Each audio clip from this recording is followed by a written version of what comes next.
जय हिंद एवरीवन। कैसे हैं आप सभी। तो चलिए आज की क्लास स्टार्ट करते हैं। पिछली क्लास में हमने अपना जम्मू कश्मीर कवर कर लिया था कंप्लीट। आज की क्लास में हम पढ़ेंगे हिमाचल प्रदेश के बारे में। हिमाचल प्रदेश का टॉपिक ज़्यादा बड़ा नहीं है, इसे हम एक ही क्लास में कंप्लीट कर लेंगे और समझेंगे। तो चलिए शुरू करते हैं। हिमाचल प्रदेश जो था पहले पंजाब में ही था। पहले हिमाचल प्रदेश पंजाब में ही काउंट होता था, उसी के ही एरिया में था। ये 1966 में पंजाब से अलग हुआ था शाह आयोग की सिफारिश पर। ये 1966 में जो अलग हुआ था, किसकी सिफारिश पर अलग हुआ था? शाह आयोग की सिफारिश पर। पंजाब जो था पहले पंजाब नहीं था, पहले पेप्सू था। क्या था पहले? पेप्सू था। बाद में वो पंजाब बना है। जैसे मैंने अभी जैसे कि कहा कि हिमाचल प्रदेश पंजाब से अलग हुआ था, ऐसे ही कुछ चीज़ें अलग हुई थी पेप्सू से और फिर बाद में पंजाब बना था। हमने देखा है हमारे यहाँ जितने भी राज्य बनते हैं या तो भाषा के आधार पर बनते हैं, क्योंकि वहाँ का कल्चर अलग हो जाता है, या फिर भाषा अलग हो जाती है, तो इसी आधार पर हमारे यहाँ राज्यों का निर्माण हो जाता है। तो हिमाचल प्रदेश में भी कुछ इसी तरीके से था। पहले पंजाब में था हिमाचल प्रदेश, शाह आयोग की सिफारिश पर 1966 में हिमाचल प्रदेश पंजाब से अलग होता है। अब समझते हैं इसे मैप के थ्रू। आप नक्शे में देखेंगे तो हिमाचल प्रदेश का नक्शा कुछ इस तरीके से बनेगा। अगर आप इंडिया का नक्शा देखते हो तो हिमाचल प्रदेश में सबसे पहले ये समझ लेते हैं कौन से दर्रे हैं और ये किस किस स्टेट से या फिर किस देश से जुड़ते हैं। मैं यहाँ पर बना देती हूँ एक रफली नक्शा दर्रे समझाने के लिए। हिमाचल प्रदेश में हमारे क्या हैं? दर्रे हैं। एक छोटा सा यहाँ पर मैंने नक्शा बना दिया, समझिए। यहाँ पर है 3 दर्रे, एक यहाँ पर है आर बी और एक ये सी। आर बी सी क्यों कहा? आर से रोहतांग दर्रा, जो कि मैंने यहाँ पर लिखा हुआ है रोहतांग दर्रा। बी से बड़ा लाचला दर्रा, वो रहा बड़ा लाचला दर्रा। सी से सिपकला दर्रा। सी से क्या? सिपकला दर्रा। आर बी सी कैसे याद रखोगे? आपने आर बी सी पढ़ा होगा ना बायोलॉजी में, डीएनए आर बी सी, तो इस तरीके से याद रखोगे आर बी सी। तो आर से रोहतांग दर्रा, बी से बड़ा लाचला दर्रा, सी से सिपकला दर्रा। दर्रा क्यों जरूरी होता है? मैंने कहा था पहाड़ी एरिया में 2 पहाड़ों के बीच का पतला रास्ता, उसे हम दर्रा कहते हैं।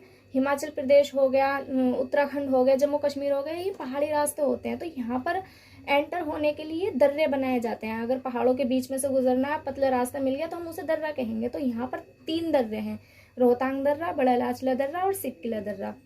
रोहतांग दर्रा जो है इधर को हिमाचल प्रदेश की साइड पंजाब पड़ता है। तो रोहतांग दर्रा हिमाचल प्रदेश को किससे जोड़ेगा? पंजाब से जोड़ेगा। बड़ा लाचला दर्रा किससे जोड़ेगा? जम्मू कश्मीर से जोड़ेगा, क्योंकि हिमाचल प्रदेश के ऊपर जम्मू कश्मीर है। और यहाँ है सिपकला दर्रा। सिपकला दर्रा हमें किससे जोड़ेगा? ये चीन से जोड़ेगा। तो आपको जाहिर पता चल रहा होगा कि हिमाचल प्रदेश की सीमा चीन से भी टच करती है।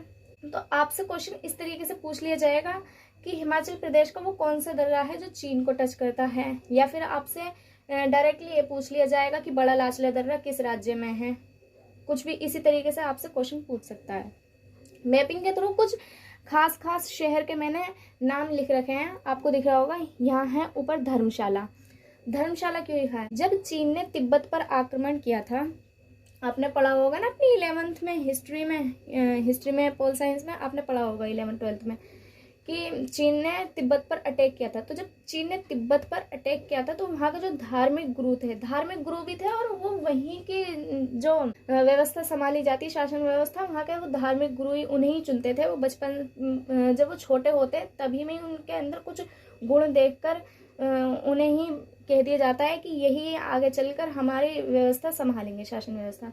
तो उस टाइम पर जब चीन ने तिब्बत पर आक्रमण किया था तो कौन थे? दलाई लामा थे। तिब्बत पर जब आक्रमण किया था तो वहाँ के गुरु कौन थे? दलाई लामा। जब चीन ने तिब्बत पर आक्रमण किया था तो दलाई लामा ने भारत से शरण मांग ली थी। भारत से शरण मांगी थी और भारत ने इन्हें शरण दे दी थी। तो जो दलाई लामा है, दलाई लामा बौद्ध गुरु हैं, है नी? बौद्ध गुरु हैं दलाई लामा। तो दलाई लामा को जब शरण मिली थी तो अब दलाई लामा कहाँ पर हैं? दलाई लामा कहाँ रहते हैं? धर्मशाला में रहते हैं। और धर्मशाला कहाँ है? हिमाचल प्रदेश में। तो हम इसे बौद्ध स्थल कहेंगे। धर्मशाला क्या है? एक बौद्ध स्थल है। यहाँ पर दलाई लामा रहते हैं। दलाई लामा कब आ गए थे भारत में? जब चीन ने तिब्बत पर आक्रमण किया था। अब चीन ने तिब्बत पर पूरी तरीके से कब्जा कर लिया। आप नक्शे में देखेंगे तो बहुत बड़ा चीन का नक्शा दिखता है। तो उसमें जो है ना आधा हिस्सा, आधे से थोड़ा कम तिब्बत का है वो। तिब्बत भी कैसा है, पूरा पहाड़ी एरिया है, जैसे नेपाल है पूरा पहाड़ी एरिया, ऐसे ही तिब्बत है। आगे चलते हैं। आप ये देख रहे होंगे मनाली और कुल्लू। आप मनाली, कुल्लू मनाली घूमने जाते हो, सुना होगा। तो ये दोनों कैसे हैं, पर्यटक क्षेत्र हैं, यहाँ पर लोग घूमने के लिए जाते हैं। हिमाचल प्रदेश हो गया, उत्तराखंड हो गया, जम्मू कश्मीर हो गया, ये बेसिकली लोग यहाँ पर पर्यटन के कारण भी जाते हैं, क्योंकि यहाँ पर पहाड़ी एरिया होते हैं, बहुत सुंदर सुंदर घाटियाँ होती हैं। तो कुल्लू मनाली बेसिकली हिमाचल प्रदेश के पर्यटन एरिया है। यहाँ पर है इसके नीचे शिमला। शिमला में क्या है, आलू अनुसंधान केंद्र।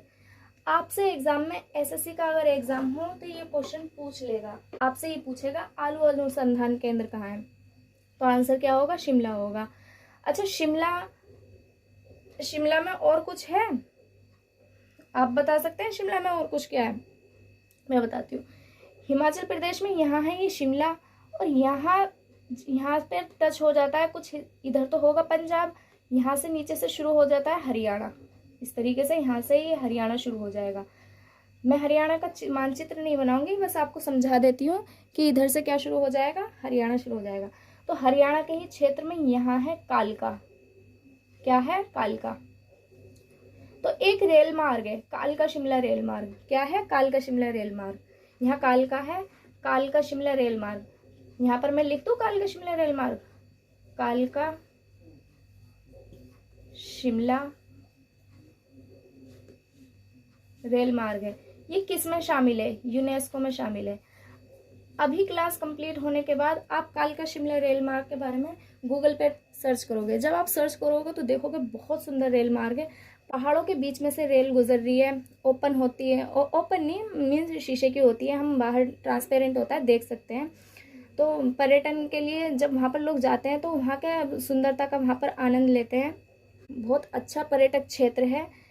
अपनी ही सुंदरता के कारण, इतनी सुंदरता से, एक तो वहाँ पर पहाड़ियाँ हैं और इस अच्छे तरीके से वहाँ पर रेल मार्ग को डिज़ाइन किया गया है, जिस कारण कालका शिमला रेल मार्ग हमारा यूनेस्को में शामिल हो गया है। यूनेस्को क्या है, यूनेस्को वो संस्था है जो अलग अलग देशों के, जैसे कि प्रकृति के आधार पर, संस्कृति के आधार पर हेरिटेज साइट जो होती है, विश्व धरोहर जो होती है, उन्हें शामिल कर लेता है। तो ऐसे ही वहाँ के कालका शिमला रेल मार्ग की सुंदरता को देखकर, वहाँ के पर्यटन क्षेत्र को देखकर यूनेस्को ने कालका शिमला रेल मार्ग को वर्ल्ड हेरिटेज में शामिल किया है।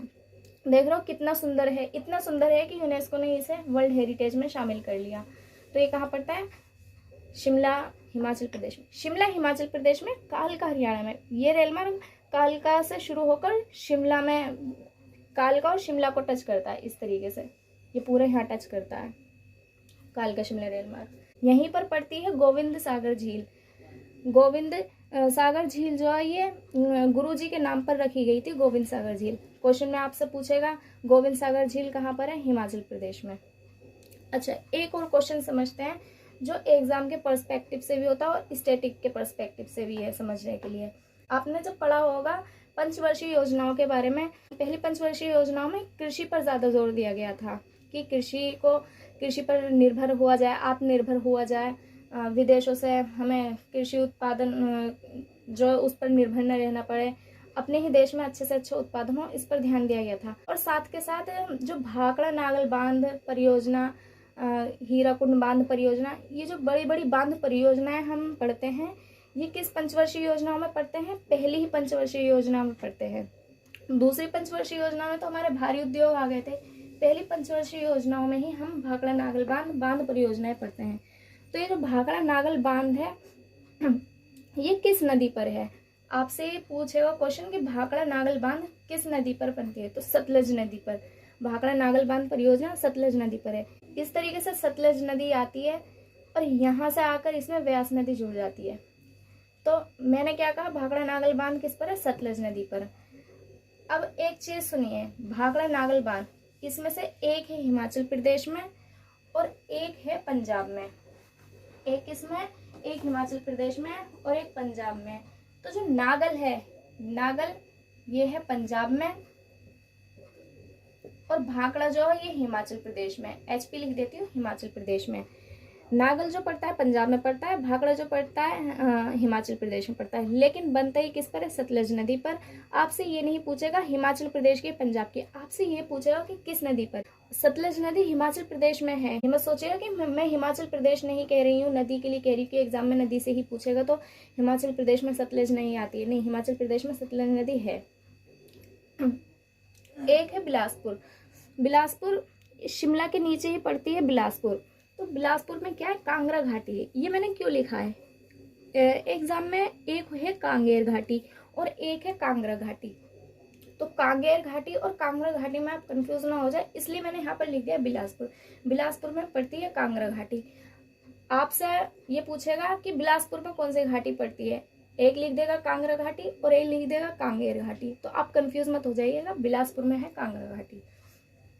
हमने सब कुछ कवर कर लिया है, दर्रे कवर कर लिए हैं, धर्मशाला समझ लिया, सर्वाधिक वर्षा होती है, दलाई लामा यहाँ पर रहते हैं। एक चीज रह गई, धर्मशाला के नीचे देखिए या पालमपुर लिखा हुआ है। पालमपुर में जो है ना टी का यानी चाय की पत्ती, चाय पत्ती नहीं होती, चाय का उत्पादन होता है। यहाँ पर बहुत ज्यादा चाय का उत्पादन होता है, इसी कारण हम इसे उत्तर भारत की चाय की राजधानी कहते हैं। पालमपुर को क्या कहते हैं, उत्तर भारत की चाय की राजधानी। अच्छा, दार्जिलिंग 2004 में एक मैं आपको करंट तो नहीं है, पुराना हो गया, लेकिन एग्जाम में पूछ सकता है। जीआई टैग दिया जाता है उत्पाद को, क्षेत्रीय उत्पाद को, वहाँ का जो फेमस कोई उत्पाद होता है तो उसे जीआई टैग मिलता है। तो 2004 में दार्जिलिंग की चाय को जीआई टैग मिला था।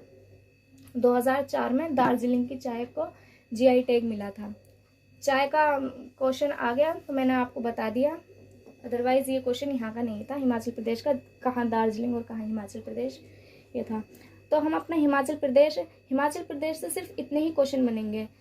पूछ लिया जाएगा हिमाचल प्रदेश पंजाब से कब अलग हुआ था, भाखड़ा नागल बांध परियोजना किस नदी पर है, कालका शिमला रेल मार्ग यूनेस्को में शामिल है या नहीं है, आलू अनुसंधान केंद्र कहाँ है, गोविंद सागर झील कहाँ है।